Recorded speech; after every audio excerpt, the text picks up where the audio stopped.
We started 9.4 last time, and we talked about the fundamental principle of counting, different arguments of ways of doing things. And we also talked about one type of permutation. In particular, it was the permutation of like objects, and it looked like this.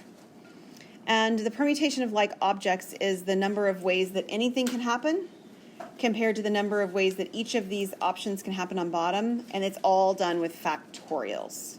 Okay, that's how they're actually calculated. So this is for like objects, like our Skittles. There's a question in your book about flags being raised up a flagpole. If you looked at a really good argument of when this would happen is if you didn't really care who the winners were, you just wanted to make sure that your school had 3 of the top 15 people in the race or something like that. You wanted to make sure which schools had the most outcomes or something like that. But you didn't necessarily care about the individual people. So it can be used for people, but people are typically not considered like objects, right? Like I look at Kayla and I'm like, well, Kayla's not, Alicia, like that. They're not alike. Like it's not like my Skittles, right? My red Skittle's a red Skittle. So when we have objects that are not like objects, we have permutations of unlike objects.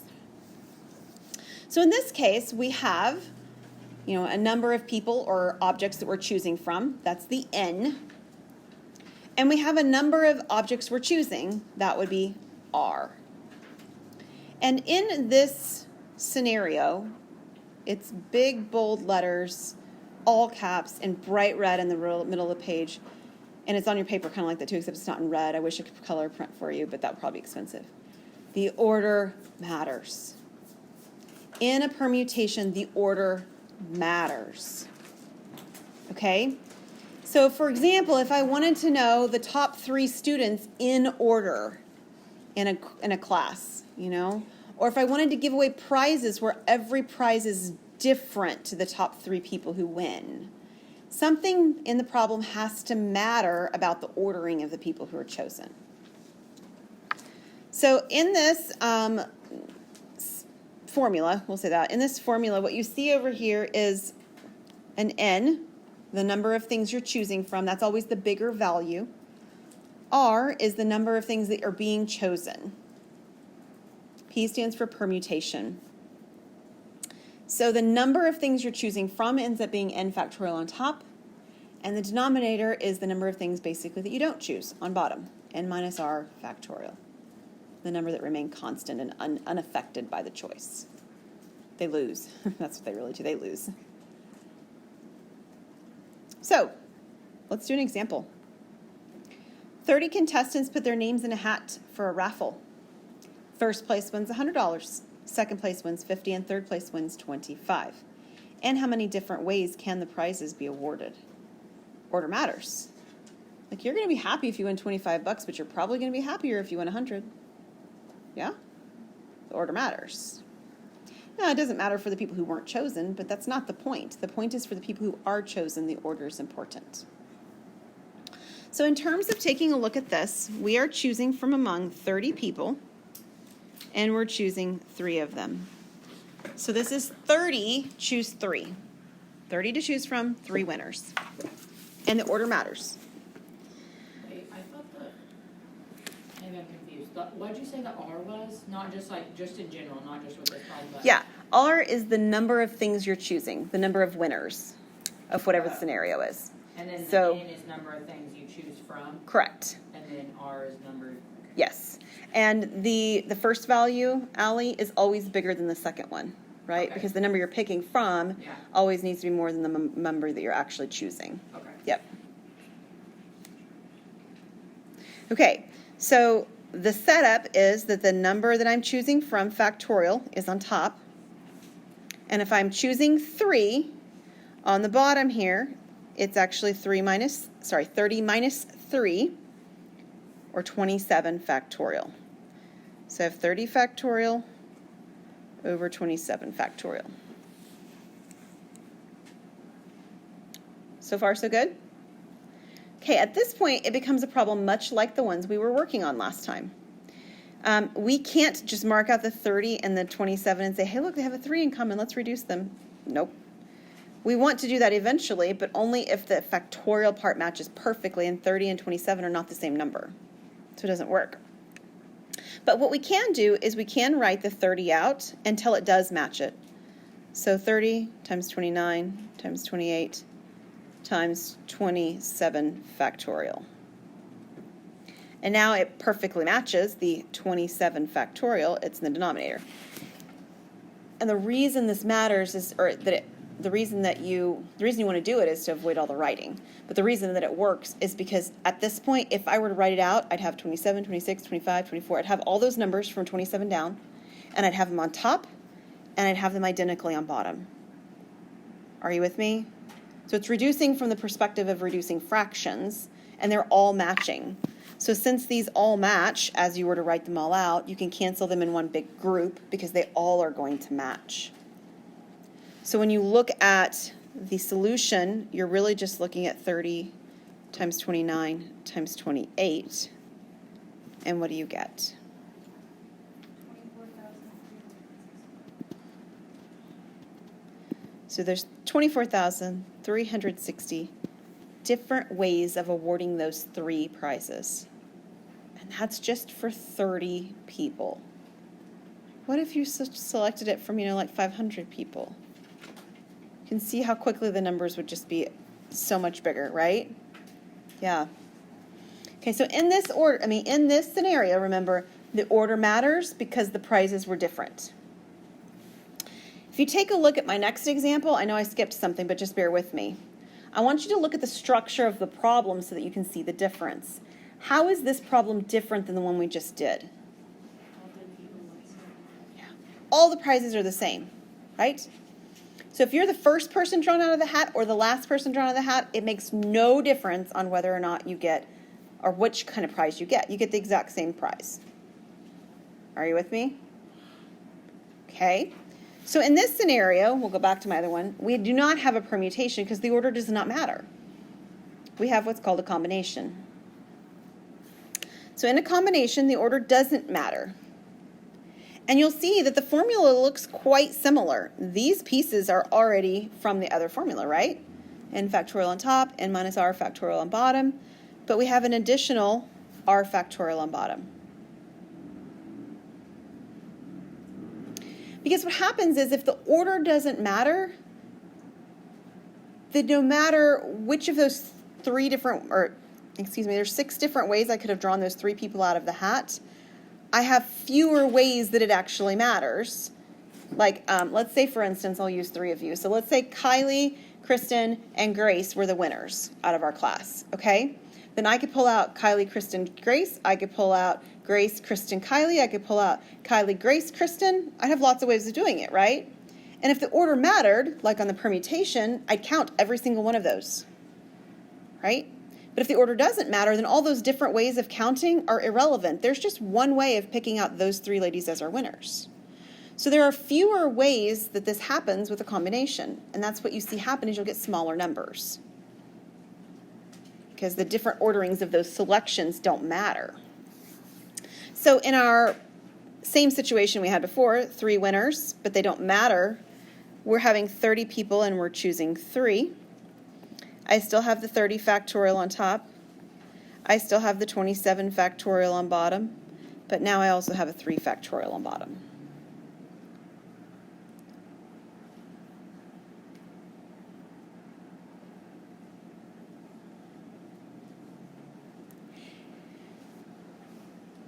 Okay, so I still solve it the same way. So we have 30 times 29 times 28 times 27 factorial over the same 27 factorial we had before, but now we have a 3 times 2 times 1. The 27 still cancel out. Factorials cancel out just like before. But now I need to reduce the 3 and the 2. And you can do them in whatever, pairing or whatever makes sense, but they will reduce. There's no fractional way of this turning out. Everything on bottom will cancel with something on top. So for instance, this 3 could cancel with the 30, making it a what? 10. And the 2 could cancel with the 10 if you wanted to as well, making it a 5. Or you could have canceled the 2 with the 28. It won't make any difference.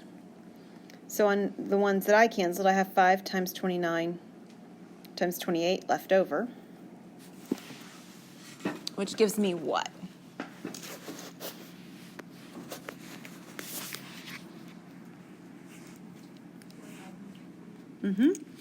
4,060 different combinations. 4,060 ways.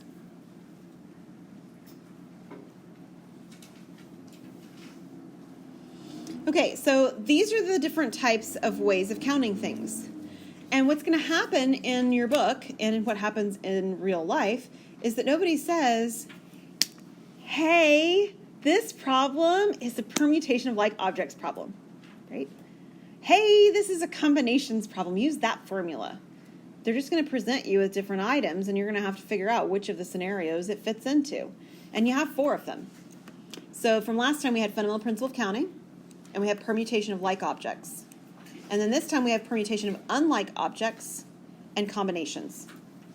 Okay, so there's 4 different things that are possible when we're looking at a scenario. So we're going to try one, and the first thing we have to do is figure out which of those types of methods make sense. And sometimes there's more than one method that actually will work. I'll show you when that happens. But we need to find a method that actually makes sense for the question. So here's our first one. If all phone numbers in a large business are 405 767, and then there's 4 more digits, how many different phone numbers are possible? So what do you think?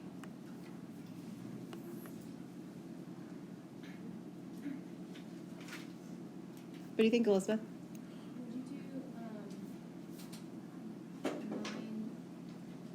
with the explanation, like the 9 factorial times 9 factorial, like 4 times? Okay, so we have four times. That part of it I like and what you've said. That will be helpful for us. So what I'm going to do is I'm going to write those 4 sort of spaces that you've just mentioned out. Okay, but you don't think it's 9 factorials that go in those spaces.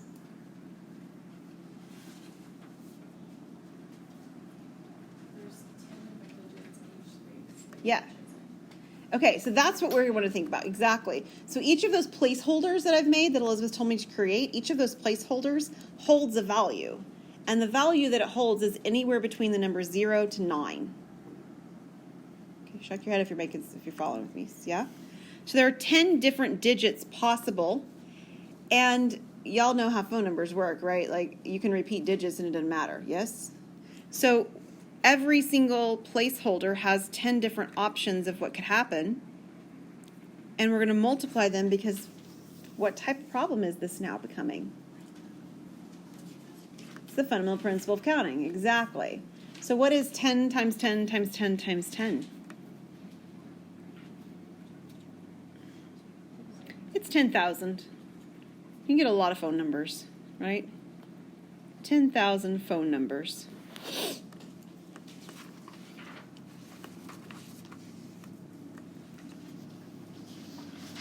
Okay, let's take a look at the next one. This is actually an example of one that you could do 2 different ways, and they'll both work. That's good news. I only gave you 4 options, and 2 of them are going to work, right? Y'all with me? Okay, good. It says a worship team practices 8 songs on a Wednesday night for the Sunday night service, or Sunday service. If the worship minister plans to choose only 5 of the 8 songs practiced, in how many ways could the songs occur?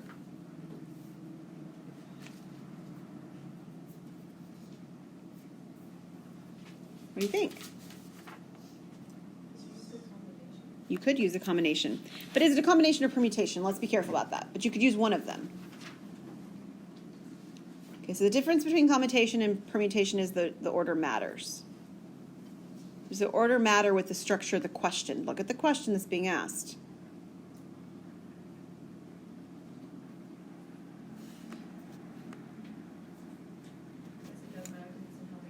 Yeah, it says in how many different ways. So both the structure of the question and, let's go on some prior knowledge here. Think about the worship services that you've been in. Does there appear to be a pattern and an order and a reason for which songs occur within a worship set? Yeah, there's a pattern, right? And it's different. right? We don't go into prayer time having sung a song that's really high key and really excited, and that's not the way it's structured, right? The prayer time starts with something that's low key, and you've got into like a more of a worship, like somber and calm setting. You know what I'm talking about? Now your eyes are like, oh yeah, that makes sense. So it matters, right? It would be different. It would be a different ordering. There would be a different flow to the service if you change up the songs, at least to some degree. So yeah, we could do, in this case, it would be a permutation. So if we did permutation, how many songs are we choosing from? 8. And how many are we choosing? 5. So this would be 8 factorial over 8 minus 5 factorial. Okay, 8 minus 5 is 3. So we write down 8, 7, 6, 5, 4, and 3 factorial over 3 factorial. And they cancel. So we're going to multiply from 8 down to 4, and what will we get? So there's 6,720 I'm going to call them worship sets. You can say ways if you want, but they're worship sets. It's specific to the context. Did anybody think of the problem differently? Because there is another way to do the problem too. And get the same answer, I should say.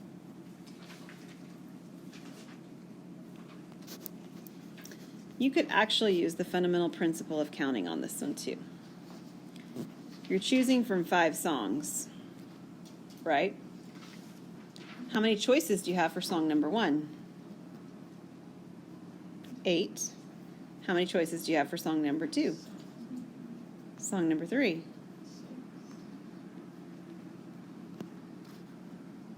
Right?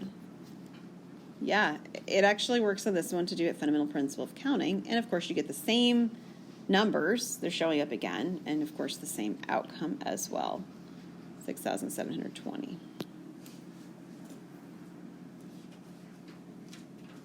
Any questions on that one? Alicia, you about to ask me a question, or are you good? You're good, okay. All right. In order to do this question, we got to talk a little bit about cards because your prior knowledge will affect whether or not you're able to do the problem. So as I'm talking, if you need to write some details down because you're not as familiar with deck of cards, please do. It says that we have a standard 52 card deck. So in a 52 card deck, what colors are the cards? Red and black. And they're 50% of each. So how many red cards are there? 26. And how many black cards are there? 26. Okay. There are 4 different suits of cards. What are the suits?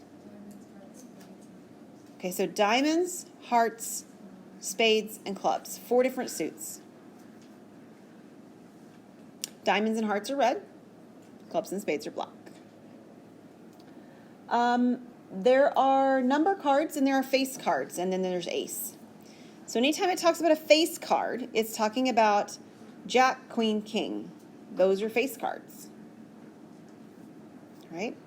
Anytime it's talking about a number card, what's the smallest number in a deck of cards? A 2. What's the largest number? A 10. So it goes from 2 up to 10 in a deck of cards. So those are your number cards. Ace doesn't count as either one of those. It's not a face card. It's not a number card. Okay. There are all of those cards that I just mentioned from 2 all the way up to 10, and then Jack, Queen, King, and Ace. All of those happen within each suit. There are 13 cards in each suit. So there's 13 hearts, there's 13 spades, 13 clubs, and 13 diamonds. All right.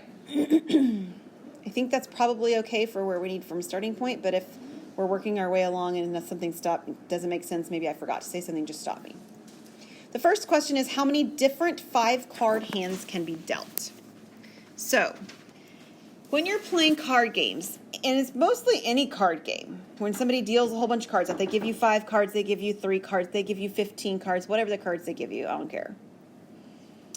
And it's a hand where you open them up and you look at all of them, right? And they're sitting there in your hand, not covered up and, undisclosed. It's not Skippo. We're not talking about those cards where we can't look at them. We're talking about the ones that we're seeing in our hand, okay? Does the order in which your cards were dealt matter? No. In fact, the first thing you typically do in most card games is you reorganize your hand in whatever structure makes sense for the game you're playing, right? Maybe it's smallest to greatest. Maybe you're playing something like phase 10 where you need all the reds together, or you need all the fives together. I don't know, whatever. Okay, so there's some kind of way you're structuring the cards. So the order doesn't matter. So if the order doesn't matter, is it a combination or a permutation? Combination. With a combination, the order doesn't matter. How many cards am I choosing from? How many cards am I choosing? 5. So this is 52C5. So I have 52 factorial on top. I have 52 minus 5 factorial on bottom.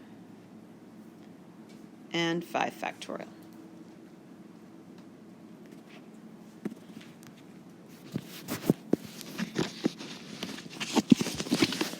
Okay, so far so good. Awesome. So 52 minus 5, what is that number? Yep, it's 47.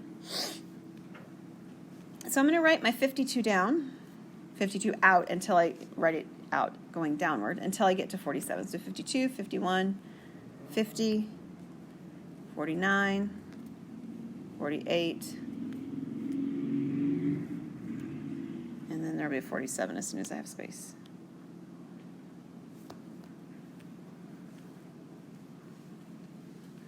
Okay, so that's 47 factorial at the end. That's terrible.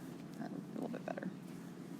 And it's all over 47 factorial, and then 5, 4, 3, 2, 1. Okay, so the 47 factorials cancel. And then we're going to start looking at what else cancels. So we can either pair things up or not, doesn't matter. What do you notice? Okay, the 5 and the 50 will give me a 10 here. Wonderful. What next? 3 and 48. So the 3 and the 48 will give me a what? 16. What else? You can pair up the 3 and the 2 and, oh wait, never mind. Somebody already used the 3 up. You could have, but 4 and 52. 4 and 52. All right, so 4 and 52 gives me a 13. All right, now I need that 2 to cancel. What do you want to cancel my 2 with? The 10? All right, so the 2 and the 10 canceled for a 5. So all of that leaves me with 13, 51, 5, 49, and 16. What does that multiply out to be?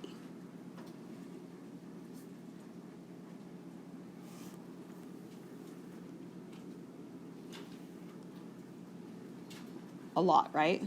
Yeah, it's a lot. Does anybody have a real number?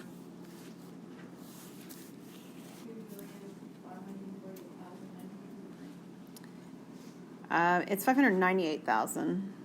Is that what you have? It should be. And then 960. Yes? Oh yeah, I did. Yeah, you did? Okay. Like it should be. That's a lot of different cards and hands, isn't it? It's a lot. Okay, now let's specifically look at a couple more scenarios. What if you only want your hand to contain diamonds? Okay, you still need to draw 5 cards. The order still doesn't matter. But how many diamonds are there?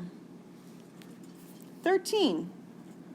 So this is 13C5. So 13 factorial over 13 minus 5 factorial 5 factorial. What's 13 minus 5? 8. Yep, somebody said 8. You're right. Okay, so now I have 13 written down to 8. 13, 12, 11, 10, 9, 8 factorial over 8 factorial. And then 5, 4, 3, 2, and 1. All right, so the first thing I want to do is to cancel my 8 factorials. Now what? There's actually some nice pairings in the bottom on this one. 5 with the 10. Yeah, in fact, you could do the 5 and the 2 to make the 10. How about the 4 and the 3? Yeah, 4 and 3 on the denominator, cancel with the 12 in the numerator. This one gives me 13 times 11 times 9, which is what? 1,287. Now, 1,287 is a lot of hands of cards. I mean, like, that's a lot. I don't know that it's very many compared to my 2 million number from the screen before, right? Not so much. Part C wants to know then what's the probability of getting a hand of all diamonds, right? Well, how likely are you to actually get that hand? Like, there's a lot of possibilities, but there's a lot more that don't. So if you remember, probability is our favorable outcomes divided by all outcomes. So what would that be in this scenario? What is it? No, from the cards' hands, not just the individual, because we still need a 5-card hand. We're not trying to draw 1 card. We're trying to draw 5 cards.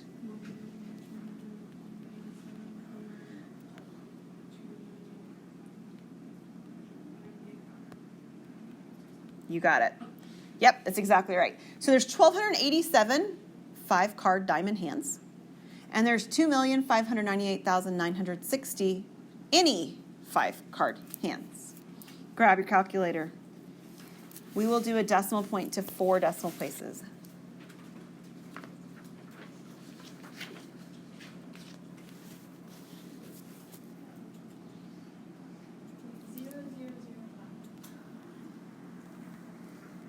So what do you think, Elizabeth? Are you really going to get a hand that's got all diamonds in it? Probably not. It's not very likely, right? Yes.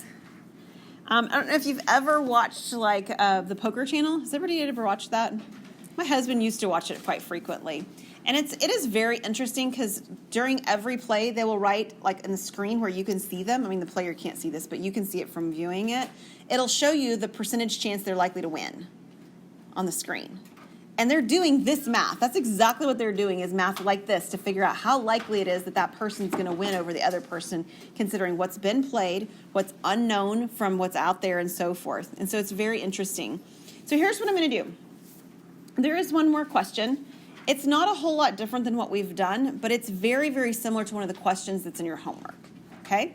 So I'm going to record a separate video with just this question in it. All right? So when you come in and you want to go watch this last question, because you'll be like, I don't remember seeing one quite like this. And you're like, oh, I bet this is the one that she didn't get to in class. You can go back. It'll probably be about a 10-minute video, maybe not even quite that long, maybe 7 minutes. And you can watch this question, okay? Questions on this on Monday. So bring this homework completed in as much as possible and so forth on Monday, and we'll have questions from that then.